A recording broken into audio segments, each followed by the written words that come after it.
Hey, it's Todd Ault, and welcome back to Wall Street Words. Today's word is consolidation.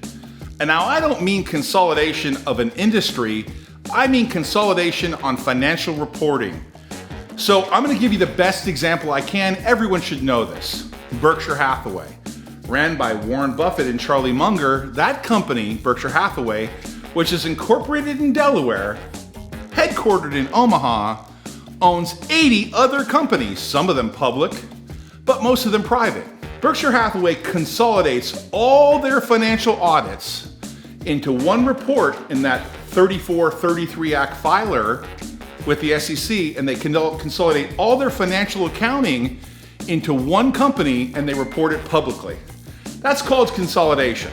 In consolidation, there's also two kinds of consolidation.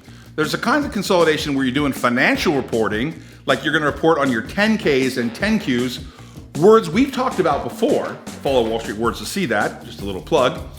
Or you could be talking about tax consolidation. Now you have to own 80% of the subsidiary, so Berkshire Hathaway has to own 80% of, say, S.E.C. Candy.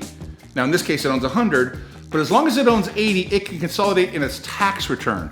You'll frequently see Warren Buffett buy a company and always buy at least 80% when he wants to own control, because he wants to consolidate in that one tax return. Consolidation is a financial reporting. Lots of companies do this, like Lowe's, where they own multiple public companies. Berkshire Hathaway, even GE has multiple divisions that it's consolidating. Today's word is consolidation. Hey, thanks for watching Wall Street Words. New words and terms delivered every single day. Please subscribe, push the bell. If you found this information helpful or you think someone could benefit from this information, please share this video. Thanks for watching our channel. Always good things happening here.